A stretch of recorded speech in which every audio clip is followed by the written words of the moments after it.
How did you like it when this AFL-CIO began talking about where's the beef?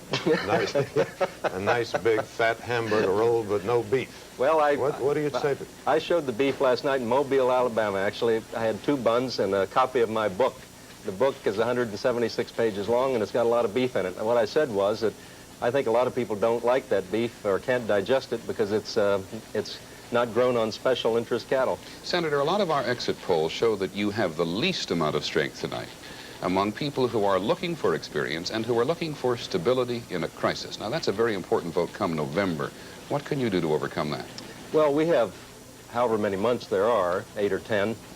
For this campaign to settle down and get into some very serious discussions about the depth and breadth of our commitment and our policies on arms control, on approach to foreign policy, not just east and west, but north and south, international economics, economic redevelopment here at home. Can I interrupt for a second? Isn't Sure. this campaign going too fast for that now? I grant you this campaign was meant to keep people like you out of this sort of race. That's right. Well, it's been going too fast up to tonight, and now it begins to slow down, and I am happy about that, frankly.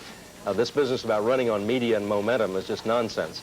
I was against the so-called front-loading from the beginning, and I am very happy now that we're going to get into a period where we have 1 primary a week, and hopefully we can debate some issues. But it means you and Mr. Mondale are going to be fighting each other all spring and maybe half the summer instead of the president. Well, I'm not fighting Mr. Mondale. I'm fighting for the future of this country and contesting with Ronald Reagan. I'm not... You tell him, come on. You mentioned media. I'm surprised to hear you say that you're not interested in the media thing. No, I didn't say that. In Florida, it was very clear you ran a media campaign. I didn't say that. I said that what I'm trying to dispel is the myth that this is a campaign based only on momentum and media.